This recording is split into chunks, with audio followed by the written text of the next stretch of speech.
Good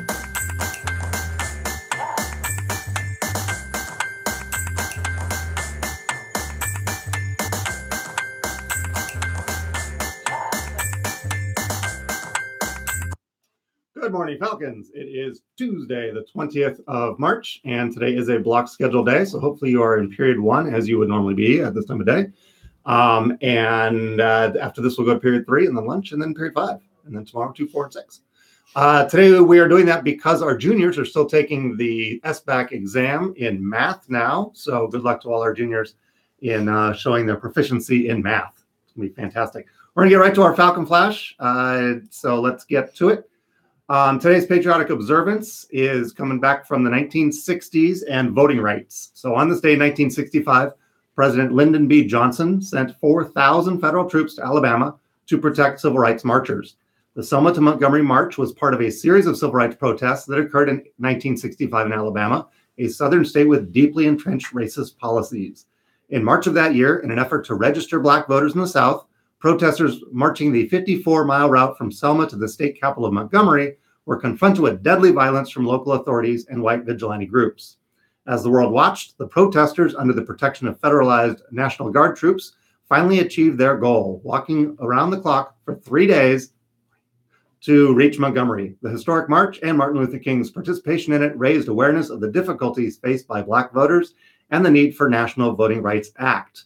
We're going to learn more about that now in Bloody Sunday is being across the nation and across the world as the forces in Alabama trying to turn back the idea that Black people wanted to participate in the political process.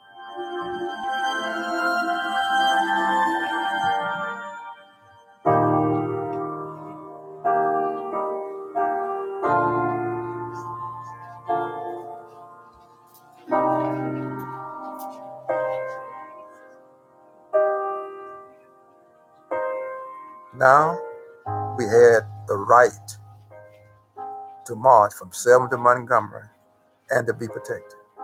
The governor, the sheriff department, and others would not interfere. The march starts in Selma, crosses the Edmund Pettus Bridge, and makes it the 54 miles up through Lowndes County. Down Highway 8.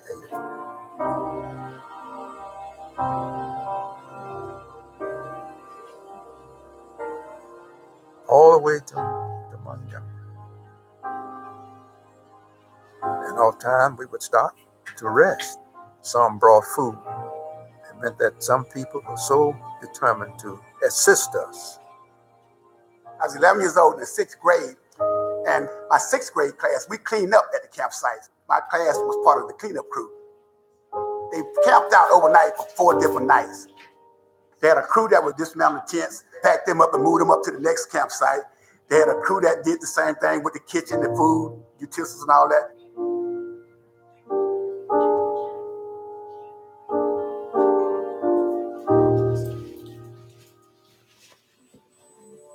Also, there were whites who were determined to holler and discourage those persons who were white who were participating in the march. But during the course of this campaign, even before the march is finished, Lyndon Baines Johnson takes to the airwaves before a joint session of Congress and announces that he's going to put before Congress a voting rights bill. It was a great feeling of accomplishment, knowing that we had done something that we felt would be beneficial to all persons, regardless of their color, whether they were black, white, red, or yellow.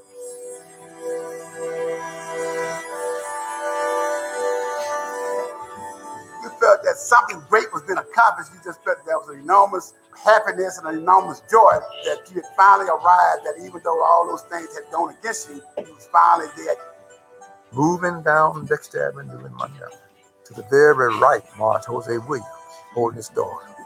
I marched next to him. Mrs. King marched next to me. Dr. King marched next to his wife, Dr. Ralph Bunch, the first African American Nobel Peace Prize winner, marched next to me. And to his right marched Mrs. Abernathy. To her right marched her husband, Ralph Abernathy. To his right marched John Lewis, who today is the United States Congressman from Georgia. And to his right marched A. Philip Randolph, on the way to the Capitol. To to hear Dr. King make that speech that day. It culminates with Martin Luther King's iconic speech at the steps of the state capitol, where he asks, "How long? Not long." I sat on that platform, looked out over that sea of humanity. I don't know how many thousand people were there, but I had a feeling of great triumph and victory. But now, all persons, regardless of their color, have a right to participate in the political process that governs their lives.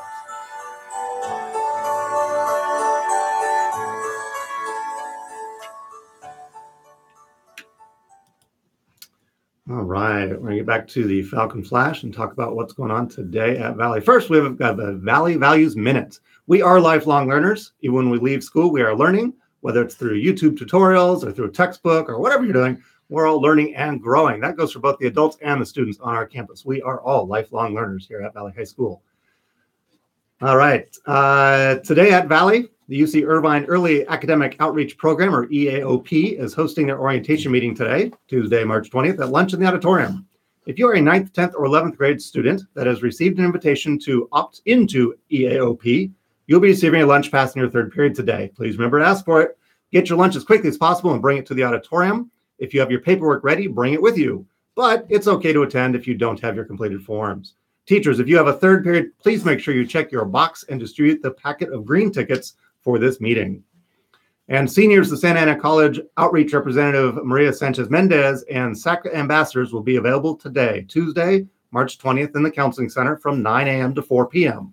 If you have questions about online orientation, would like help signing into your SAC web advisor, or want more information about the registration field trips, or how to access your placement exam scores, stop by the Counseling Center today and get some help. The Hope Alive Bible Club meets today in room 413 at lunch. Pizza lunch is provided for everybody who shows up. And we have softball today against the Saints of Santa Ana High School starting at 3:15 in the afternoon. We have big congratulations to our Culinary Arts Academy. We're going to go live to them now and hear more about who they are and what they've accomplished. Here's Mr. Larson to introduce the teams. How's it going, Valley High School? I am here with the culinary competition team. We had two competing in the culinary competition, so kind of like an Iron Chef, if you will. And then we had two teams also competing in the managerial competition as well. So I'm going to have them all go around, introduce themselves, and whether they are part of the culinary competition or the managerial, and we'll go from there. So if you guys will, start with Giselle. My name is Giselle. I was part of the culinary competition those weekends. My name is Alberto, and I was part of the culinary team, Lemoni. My name is Eduardo, and I was part of the management team, the exhibit. My name is John Perez. I was part of the Meraki team in management. My name is Gavin Silva, and I was part of those vegans in the culinary team. My name is Lisbeth Maldonado, and I was part of the management team in the Meraki team. My name is Giselle Prado, and I was part of the culinary team, Lemoni. Hi, my name is Lisa Mendoza, and I was part of the culinary arts team and from the team Los Vegans. Hi, my name is Alex Montano, and I was part of the culinary team, Los Vegans. Hi, my name is Francelia Sotelo, and I was part of the management competition, the exhibit team. And we had a few more kids that aren't here that did an amazing job as well. Just to let you know how we did, this was the National Restaurants Association for California, so a massive organization. And we got 2 third places and 1 fourth place in California. So these are amazing results. It's awesome for Valley High School, and we're really proud of that. So thank you all for supporting us, and thank you to these awesome kids for doing an amazing job. So, yay!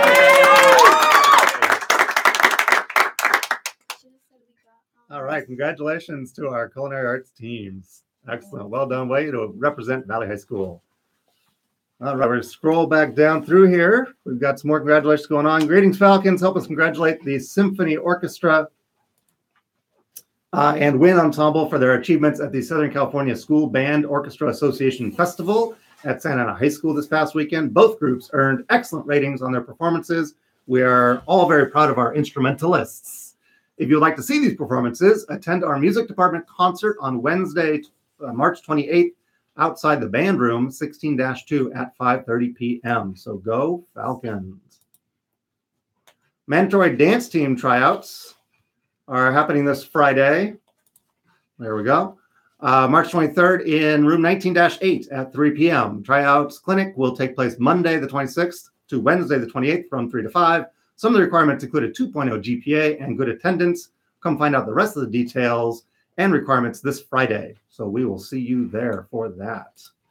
Prom tickets are still just $80 through Thursday. If you've been keeping up with A Night to Remember, you've seen that there's a 5 looming in the area trying to attract the attention of the 8s. Tune in on Thursday morning to see if the 5 can make his move. In the meantime, prepare for your own Night to Remember by getting your tickets before the prices go up. Here is Karen, your junior class president, to tell you a little bit more about prom. So remember, Falcons, that prices do go up this Thursday, so this is your last week and your last chance to get your tickets for $80. So make sure to stop by and get those tickets. Not just that, but also remember to get your permission slip in the activities office with Maribel Sanchez. This permission slip must be signed by the library for your Chromebooks and books, admin, assistant vice principal, your account, and activities for your accounts, and discipline and attendance. So make sure to buy those tickets. All right. Thank you, Karen. And that's it for today's Falcon Flash. Oh, one more reminder. I do want to remind everybody that skateboarding is not allowed on our campus at any time before school, after school. Please carry your skateboard when you're on campus, and of course, lock it up in your locker throughout the day. If you don't have a skateboard locker yet, please stop by ASB and pick one up. And I think that's it. So thanks for tuning in. And remember, Falcon Fever. Catch it!